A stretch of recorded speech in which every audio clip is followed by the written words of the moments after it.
दोस्तों, यह कहानी एक नागा साधु और एक विधवा स्त्री की है। कहानी बहुत ही रोमांचक है। इसे अंत तक जरूर देखें।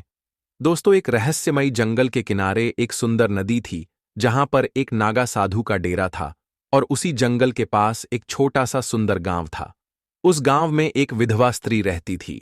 वह अक्सर जंगल में लकड़ियां काटने जाया करती थी और मेहनत मजदूरी करके अपना गुजारा करती थी। समाज के लोग उसकी उपेक्षा करते थे और उसे अपमानित करते थे। वहीं दूसरी ओर साधु ने अपनी तपस्या से गांव वालों को बहुत प्रभावित किया, जिससे गांव के लोग साधु का बहुत सम्मान करते थे। लेकिन वह विधवा स्त्री, जिसका नाम संध्या था, उसकी गांव में कोई इज्जत नहीं थी। एक दिन की बात है, जब संध्या जंगल में लकड़ियां काटने जाती है, तो जंगल में एक जंगली भेड़िया अचानक से उस पर हमला कर देता है। संध्या जोर जोर से चिल्लाने लगती है, बचाओ बचाओ, जंगली भेड़िए ने मुझ पर हमला कर दिया। जंगल के किनारे नदी के पास डेरा जमाए नागा साधु जब उसकी चीख सुनते हैं तो वे तुरंत जंगल पहुंच जाते हैं और जंगली भेड़िए से संध्या को बचा लेते हैं और उसे भगा देते हैं। साधु ने संध्या से पूछा कि तुम इस जंगल में क्या करने आई हो। संध्या ने साधु जी से कहा कि महात्मा जी, मैं जंगल में लकड़ियां काटने आई थी, लेकिन अचानक जंगली भेड़िया ने मुझ पर आक्रमण कर दिया था। मैंने तो सोचा मुझे बचाने वाला कोई नहीं है, लेकिन आपने मेरी जान बचा ली। मैं आपका यह एहसान कभी नहीं भूलूंगी। संध्या ने साधु जी से कहा, हे महाराज, पास में ही मेरा गांव है, आप मेरे घर भोजन करने जरूर आइए। साधु ने कहा, ठीक है, मैं तुम्हारे घर भोजन करने अवश्य आऊंगा। उसके बाद संध्या ने साधु का धन्यवाद किया और लकड़ियां लेकर अपने घर वापस लौट आई। अगले दिन साधु जी उसके घर भोजन करने के लिए आए। संध्या ने साधु जी का आदर सम्मान किया और उन्हें भोजन खिलाया। संध्या ने साधु जी को अपने जीवन के विषय में बताया। साधु जी ने संध्या को जीवन के विषय में महत्वपूर्ण ज्ञान दिए और जीवन के गहरे अर्थ समझाए। संध्या को साधु के प्रति आदर और स्नेह होने लगा। साधु जी पता था कि संध्या को सहारा और समझ की जरूरत है। अब साधु और संध्या के बीच एक अनोखी मित्रता विकसित हो चुकी थी। साधु ने संध्या को आशीर्वाद दिया और अपने डेरे के लिए प्रस्थान कर गए। उसी के अगले दिन संध्या को अपने घर के पास लोहे का एक पुराना बक्सा मिलता है। बक्से पर रहस्यमयी चिन्ह बने हुए थे। संध्या ने उस बक्से को खोलने की बहुत कोशिश की, पर वह उसे खोल नहीं पाई। फिर संध्या ने सोचा, मुझे यह बक्सा साधु जी को दिखाना चाहिए, वे जरूर इस बक्से के रहस्य को बता सकते हैं। फिर संध्या ने साधु जी को अपने घर बुलाया और उन्हें वह बक्सा दिखाया। बक्से को देखकर साधु जी समझ गए कि यह बक्सा एक रहस्य से जुड़ा है। उन्होंने संध्या को बताया कि यह कोई साधारण बक्सा नहीं है। साधु ने संध्या को समझाया कि बक्से को खोलने से खतरा हो सकता है, लेकिन संध्या का मन बक्से को खोले बिना नहीं मान रहा था। उसने कहा, इसे खोलने से कैसा खतरा? साधु ने उत्तर दिया, इस बक्से का रहस्य पूर्व समय की शक्तियों से जुड़ा है। इसे खोलना पूरी दुनिया के लिए खतरा हो सकता है। साधु ने संध्या को चेतावनी दी, लेकिन संध्या ने साधु की बात नहीं मानी। साधु जी के चले जाने पर संध्या ने किसी तरह से बक्से को खोला, लेकिन जैसे ही बक्सा खुला, उसमें से एक दिव्य रोशनी निकली और एक भविष्यवाणी हुई। जो इस बक्से को खोलता है वह अपने भाग्य का रचयिता बन जाता है, लेकिन हर कार्य की कीमत चुकानी होगी। बक्से के अंदर एक अद्भुत ग्रंथ और एक दिव्य आभूषण था। साधु ने बताया कि यह ग्रंथ अमर होने का रहस्य और आभूषण अनंत शक्ति का प्रतीक है। अब संध्या के सामने एक बड़ा सवाल था। बक्से से निकले दिव्य आभूषण और ग्रंथ ने संध्या को अनोखी शक्तियां दी। उसने महसूस किया कि यह आभूषण न केवल उसे सुंदरता प्रदान कर सकता है, बल्कि उसके चारों ओर के लोगों को भी उसकी ओर आकर्षित कर सकता है। उसने धीरे धीरे अपनी शक्ति का प्रयोग अपने फायदे के लिए करना शुरू कर दिया। संध्या अब पहले से कहीं अधिक सुंदर और आकर्षक हो गई थी। उसके सौंदर्य के चर्चे पूरे गांव में फैलने लगे। साधु, जो तपस्या और त्याग के प्रतीक थे, अचानक संध्या की बदली हुई छवि से विचलित हो गए। संध्या ने अपनी शक्ति का उपयोग करते हुए साधु को अपने सौंदर्य के जाल में फंसाने की ठानी। एक दिन उसने साधु को अपने घर पर आमंत्रित किया। इस बार वह साधु के लिए विशेष भोजन तैयार कर रही थी। उसकी खूबसूरत साड़ी और आभूषणों की झलक साधु को अपनी ओर आकर्षित कर रहे थे। संध्या ने कहा, महात्मा जी, आपकी तपस्या तो अद्वितीय है, पर क्या कभी आपने सोचा है कि संसार के सुखों का अनुभव भी जीवन का एक हिस्सा है? साधु ने पहली बार महसूस किया कि उनका ध्यान भंग हो रहा है। वह संध्या के सौंदर्य और उसकी बातों से विचलित हो गए, लेकिन साधु के भीतर तपस्वी चेतना की आवाज उठने लगी। साधु ने खुद से कहा, यह केवल माया है, इसे समझो और इससे बचो। संध्या ने देखा कि साधु उसकी ओर आकर्षित तो हुए हैं, लेकिन पूरी तरह वश में नहीं आए। उसने अपनी शक्ति को और अधिक बढ़ाने के लिए बक्से के ग्रंथ से एक रहस्यमय मंत्र का पाठ किया। जैसे ही उसने मंत्र का उच्चारण किया, चारों ओर बिजली कड़कने लगी और भविष्यवाणी हुई कि तुमने शक्ति का गलत उपयोग किया है। अब तुम जो चाहोगी उसकी कीमत चुकानी होगी। संध्या ने अपनी मुस्कान भरी आवाज में कहा, मुझे साधु को वश में करना है। उसे उत्तर मिला कि तुम यह कर सकोगी, लेकिन इसके लिए तुम्हें अपनी आत्मा का एक हिस्सा सौंपना होगा। संध्या की चाल के बारे में साधु को कुछ आभास होने लगा। उन्होंने उससे पूछा, तुम्हारी बदली हुई यह छवि और यह शक्ति कहां से आई है? तुम मुझसे क्या चाहती हो? संध्या ने मुस्कुराते हुए कहा, मैं आपको संसार के सुख का अनुभव कराना चाहती हूं। मैं चाहती हूं कि आप मेरे साथ रहे। साधु ने गंभीरता से कहा, तुम माया के जाल में फंस चुकी हो। अगर मैंने तुम्हारे साथ यह पथ अपनाया तो मेरी तपस्या व्यर्थ हो जाएगी, पर मैं देख रहा हूं कि यह शक्ति तुम्हें बर्बाद कर सकती है। संध्या ने अपनी आत्मा का एक हिस्सा सौंप दिया। इसके बाद उसकी सुंदरता और आकर्षण असीमित हो गया। उसके सौंदर्य ने साधु के मनोबल को और अधिक चुनौती दी। साधु को हर पल यह एहसास होने लगा कि वह संध्या के प्रति असाधारण रूप से खींचने लगे हैं, लेकिन साधु उसके जाल से बचकर वहां से चले गए। हर बार संध्या साधु को दिन में बुलाती थी। इस बार संध्या ने साधु को रात में अपने पास बुलाया। इस बार उसने गुलाबी साड़ी पहनी। चंद्रमा की खूबसूरती में उसकी सुंदरता जगमगा रही थी। जब साधु जी आए तो उसने साधु से कहा, महात्मा, संसार से भागना नहीं चाहिए। आप तपस्या करते आए हैं, पर क्या तपस्या से मन की शांति मिली है? मैं आपके जीवन में खुशियां लाना चाहती हूं। साधु ने उसकी बात सुनकर आंखें बंद कर लीं। वह संध्या के रूप और वाणी से विचलित हो चुके थे। उन्होंने कहा, तुम्हारा यह रूप सामान्य नहीं है। मैं देख सकता हूं कि तुम्हारे पीछे कोई अदृश्य शक्ति काम कर रही है। बताओ तुमने क्या किया है? संध्या हंसते हुए बोली, महात्मा, मैं केवल वह कर रही हूं जो मुझे मेरा अधिकार लगता है। आप मुझसे डरते क्यों हैं? मैं आपकी शक्ति बन सकती हूं। साधु ने गहरी सांस ली और कहा, तुम्हारी यह माया मेरे ध्यान को भंग नहीं कर सकती, पर मैं तुम्हें इस मार्ग से हटाने का प्रयास करूंगा। यह शक्ति तुम्हें नष्ट कर देगी। यह सुनकर संध्या ने एक और चाल चली। उसने साधु को चुनौती दी, अगर आप मेरी शक्ति को माया मानते हैं तो इसे समाप्त करके दिखाइए। साधु ने अपनी साधना के बल पर बक्से की भविष्यवाणी बुलाने का प्रयास तुमने किया। इसे रोकने की कोशिश की, भविष्यवाणी हुई, लेकिन अब उसने तुम ही साधु इस से खेल का कहा, हिस्सा हो। यह शक्ति न तुम्हारे अधीन है और न संध्या के। यह केवल उस व्यक्ति को स्वीकार करती है जो इसे संभाल सके। संध्या का सौंदर्य और जादुई आभूषण नागा साधु को अपने जाल में फंसाने में असफल रहे, लेकिन संध्या ने हार मानने से इनकार कर दिया। वह जानती थी कि साधु को जीतने के लिए केवल सौंदर्य ही नहीं, बल्कि धैर्य और चालाकी की भी आवश्यकता होगी। साधु ने महसूस किया कि संध्या बार बार उनके तप और ध्यान को तोड़ने की कोशिश कर रही है।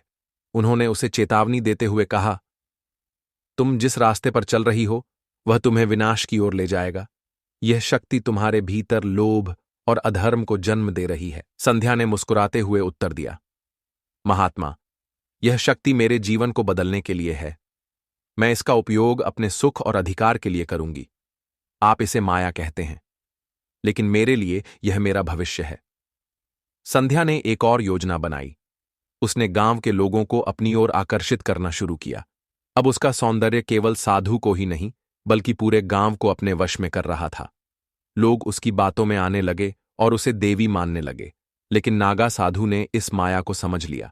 उन्होंने गांव वालों को चेतावनी दी, यह सौंदर्य और शक्ति केवल एक भ्रम है, इसे वास्तविकता मत समझो।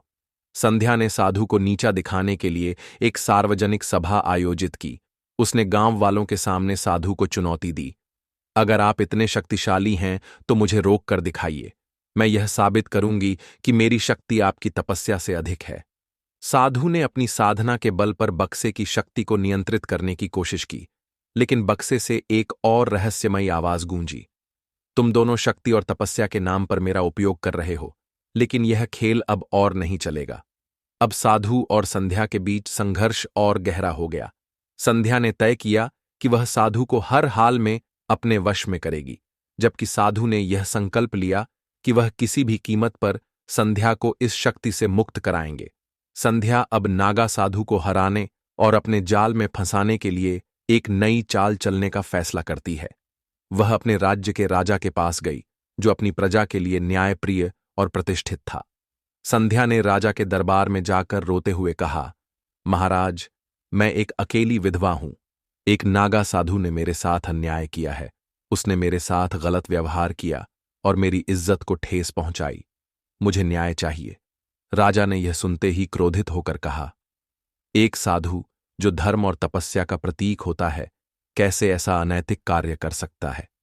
यह निंदनीय है। मैं उस साधु को कठोर सजा दूंगा। राजा ने अपने सैनिकों को आदेश दिया कि साधु को तुरंत पकड़कर दरबार में पेश किया जाए। राजा के सैनिक साधु के डेरे पर पहुंचे और साधु को पकड़कर दरबार में ले आए। राजा ने गुस्से में पूछा, तुम्हारी हिम्मत कैसे हुई मेरी प्रजा के साथ ऐसा गलत व्यवहार करने की? तुम्हें अपनी तपस्या का घमंड है, लेकिन मैं तुम्हें सजा दूंगा। साधु ने शांत स्वर में कहा, महाराज, मुझ पर लगाए गए आरोप झूठे हैं। यह स्त्री मुझसे द्वेष रखती है और अपने लाभ के लिए झूठ बोल रही है। आप सत्य को जानने के लिए धैर्य रखें। राजा ने संध्या से कहा, यदि तुम्हारा आरोप सत्य है तो इसका प्रमाण दो। हम बिना प्रमाण के किसी को सजा नहीं दे सकते। संध्या ने अपनी चालाकी से राजा को एक झूठी कहानी सुनाने लगी। उसने कहा, महाराज, साधु के पास एक बक्सा है जिसमें उसकी गंदी करतूतों के सारे सबूत हैं। अगर आप उसकी कुटिया की तलाशी ले तो सारा सच सामने आ जाएगा। सिपाही साधु की कुटिया की तलाशी लेने पहुंचे, लेकिन उन्हें बक्से में कोई गलत सामग्री नहीं मिली। इसके बजाय उन्होंने बक्से में कुछ पवित्र ग्रंथ और चमत्कारी वस्तुएं पाईं। राजा को यह देखकर संदेह हुआ और उन्होंने संध्या से पूछा, क्या तुमने हमें धोखे में रखा है? संध्या ने घबराकर अपनी बात को और आगे बढ़ाने की कोशिश की, लेकिन तभी साधु ने अपनी तपस्या के बल पर बक्से की शक्ति को जागृत किया। बक्से से एक दिव्य प्रकाश निकला, जिसने सच और झूठ के बीच पर्दा हटा दिया। संध्या की असली मंशा सबके सामने प्रकट हो गई। राजा ने साधु की ओर देखा और कहा, तुम्हारे पास इतनी अद्भुत शक्तियां हैं, फिर भी तुमने अपने आप को इस स्त्री की साजिश से क्यों नहीं बचाया? क्या तुमने पहले से ही यह सब होते नहीं देखा? साधु ने गंभीर स्वर में उत्तर दिया, महाराज, मैं सत्य के मार्ग पर हूं और मुझ में क्रोध या प्रतिशोध का स्थान नहीं है। यह स्त्री अपनी शक्तियों और लोभ के कारण यह सब कर रही है। मैं केवल उसे चेतावनी दे सकता हूं, लेकिन उसकी नियति तय करना आपके हाथ में है। संध्या समझ गई कि उसकी साजिश अब उजागर हो चुकी है, लेकिन उसने हार मानने से इनकार कर दिया। उसने राजा के कानों में धीरे से कहा, महाराज, यह साधु दिखने में शांत लगता है, लेकिन वह अपनी शक्ति के बल पर इस राज्य को अपने नियंत्रण में लेना चाहता है। अगर आप उसे अभी सजा नहीं देंगे तो यह भविष्य में आपके लिए खतरा बन सकता है। राजा थोड़ा असमंजस में आ गया। उसने साधु की ओर देखा और कहा, तुम्हारी शक्ति के पीछे का उद्देश्य क्या है? क्या तुम सच में इस राज्य के लिए कोई खतरा हो सकते हो?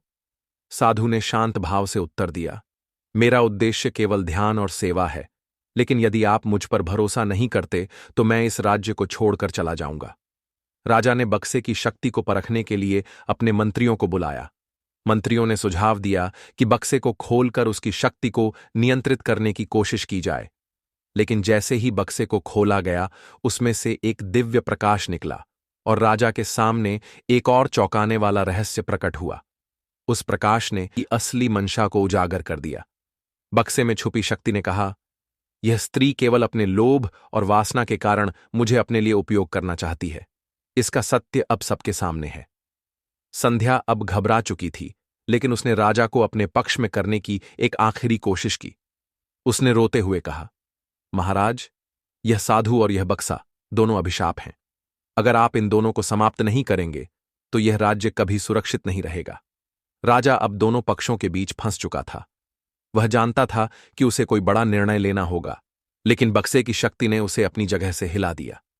राजा ने बक्से की ओर देखा और गहरी सांस लेते हुए कहा, इस बक्से में कुछ ऐसा है जो केवल सच और झूठ को उजागर करता है, लेकिन इसे नियंत्रित करने की शक्ति किसी साधारण व्यक्ति के पास नहीं होनी चाहिए। यह तय करना कठिन है कि इसे किसके पास रहना चाहिए। संध्या ने राजा की दुविधा को भांप लिया। उसने नाटक करते हुए कहा, महाराज, यदि आपको मुझ पर भरोसा नहीं है तो मुझे परीक्षा लेने का मौका दें। मैं अपनी नीयत को साबित करूंगी और इस बक्से की शक्ति का उपयोग केवल राज्य के कल्याण के लिए करूंगी। राजा ने कुछ सोचते हुए कहा, यह शक्ति खतरनाक है। यदि तुम इसे नियंत्रित करने में असफल रही तो इसका दुष्परिणाम पूरे राज्य को भुगतना पड़ेगा। साधु ने हस्तक्षेप करते हुए कहा, महाराज, यह स्त्री इस शक्ति का उपयोग केवल अपने स्वार्थ के लिए करेगी। इस बक्से की शक्ति केवल ध्यान और तपस्या से नियंत्रित की जा सकती है। इसे किसी लोभी के हाथ में देना राज्य के लिए विनाशकारी होगा। राजा ने एक चुनौती का ऐलान किया।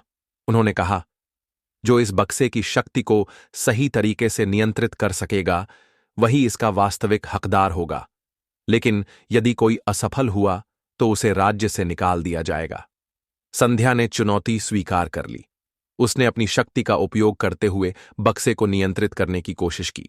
जैसे ही उसने बक्से को छुआ, संदूक से एक भयंकर आवाज गूंजी, लोभ का अंत निश्चित है, तुम इस शक्ति के योग्य नहीं हो।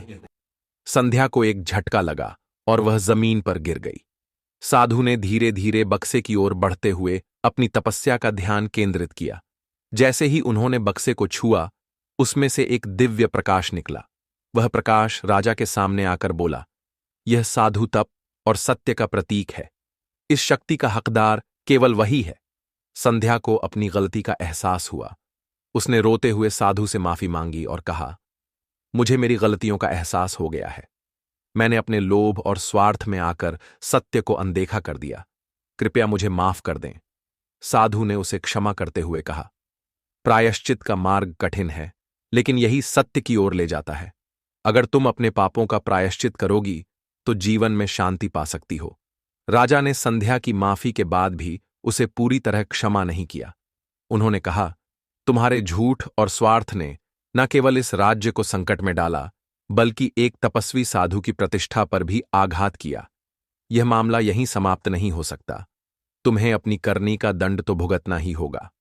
हालांकि संध्या ने प्रायश्चित का दिखावा किया, लेकिन उसके मन में अब भी एक और चाल चलने का विचार था।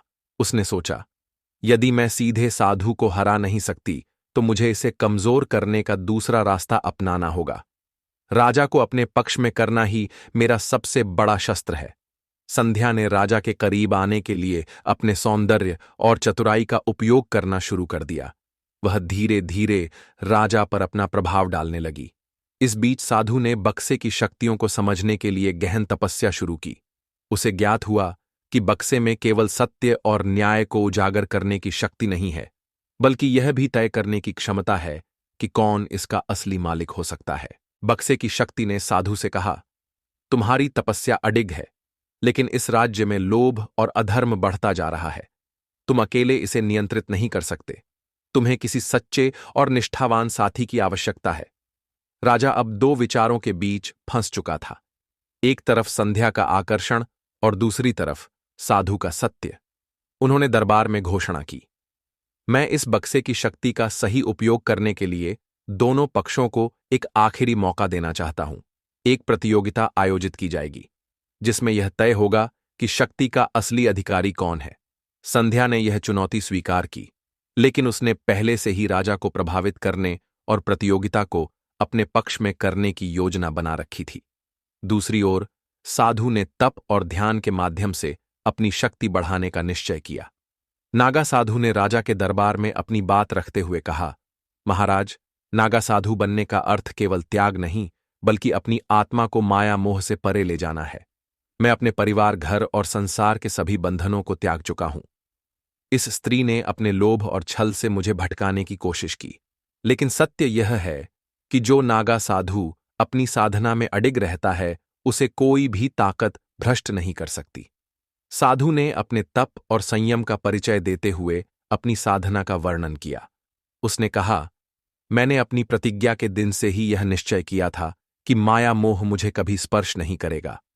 यह स्त्री अपने छल से मुझे तोड़ने का प्रयास कर रही थी, लेकिन एक सच्चा साधु अपने मार्ग से विचलित नहीं होता।